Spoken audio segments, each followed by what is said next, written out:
Une des représentations données à l'Église est celle de la cité. La cité, oui.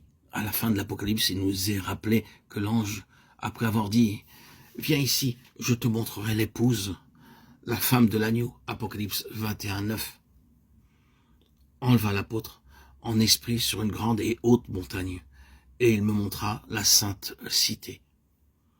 Verset 10. Ce ne sont pas deux entités séparées. Toutes ces appellations appartiennent à une seule entité.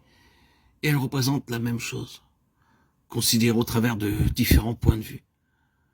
En étudiant cette appellation, la cité, je pense que vous découvrirez qu'elle ressemble en elle-même, elle rassemble en elle-même tous les éléments des autres descriptions qui ont été données sur l'Église.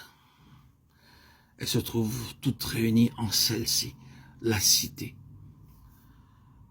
Ce serait d'ailleurs la dernière représentation qu'on pourrait donner à l'Église, avec le terme de cité. Remarquez quelques-uns des traits de cette cité. Tout d'abord, sa grandeur, qu'elle est grande. Cela met en valeur la grandeur spirituelle de l'Église en union avec Christ. Considérez encore sa force, sa grande et haute muraille au verset 12 de l'Apocalypse chapitre 21.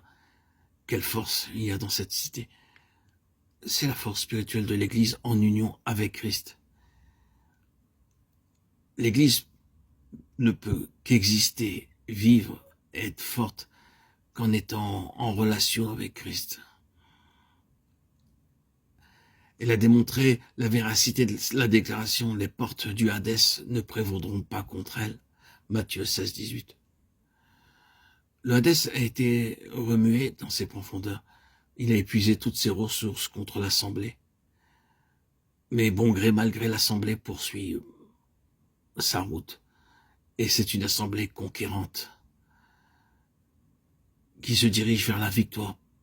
Sa force n'est pas celle des hommes. Considère encore sa pureté. Son luminaire était semblable à une pierre très précieuse, comme à une pierre de jaspe, transparente comme le cristal. Apocalypse 21, 11. Son fleuve limpide comme du cristal. Apocalypse 22, 1. C'est la pureté de l'Église à la fin. Regardez encore sa beauté. Les fondements de la muraille de la cité étaient ornés de toute espèce de pierres précieuses. Apocalypse 21, 19.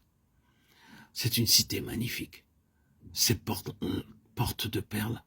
Apocalypse 21, 21 parle des souffrances et du sacrifice de communion avec son Seigneur dans ses afflictions.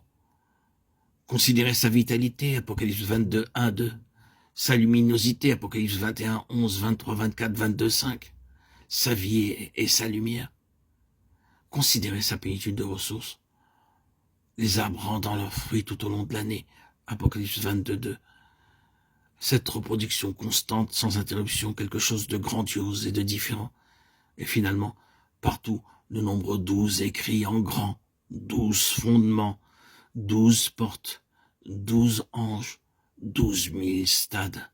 Tout parle de gouvernement spirituel. Telle est la présentation qu'il se donnait de l'Église lorsqu'à la fin, l'œuvre sera terminée.